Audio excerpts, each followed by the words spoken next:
On Wall Street there is one name that everyone knows: Goldman Sachs. Some call it the vampire squid, others whisper that it is the shadow government of the financial world.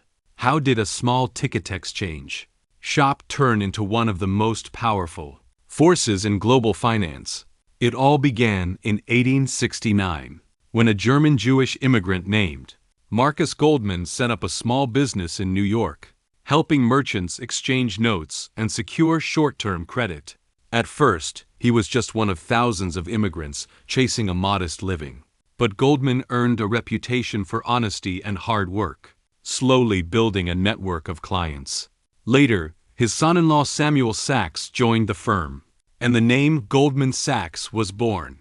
Unlike many traditional bankers of the time, they looked for new opportunities. At the start of the 20th century, Goldman Sachs began helping companies go public. Instead of simply trading notes, they became gatekeepers to the capital markets.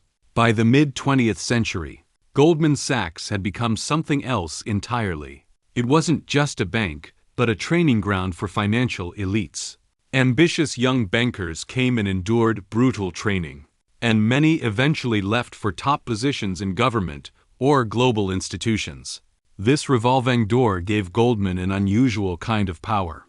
It didn't matter who was in a fight, there was always someone from Goldman close to the center of power. That's why people began to say no matter who governs, Goldman rules.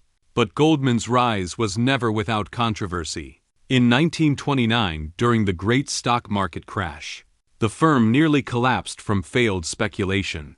In the 1970s, after the oil crisis, it reinvented itself by diving into new financial products. By the 1990s, it was a dominant force in derivatives and venture capital.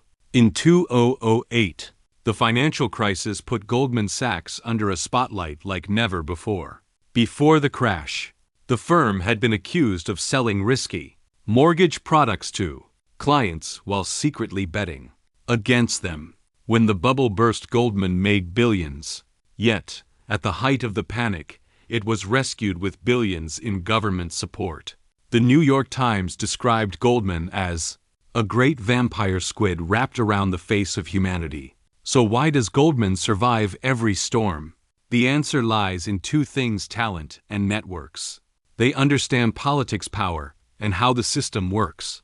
They know how to move between Wall Street and Washington, between finance and government. And when crisis comes, Goldman always has both the money and the connections to bounce back.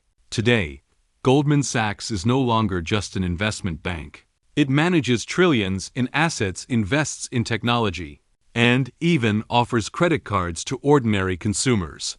The criticism hasn't disappeared, but neither has its influence. Goldman's story shows us a rule of the game in this world. Money, power, and networks often matter more than morality. And in that game, Goldman Sachs has always been the ultimate player.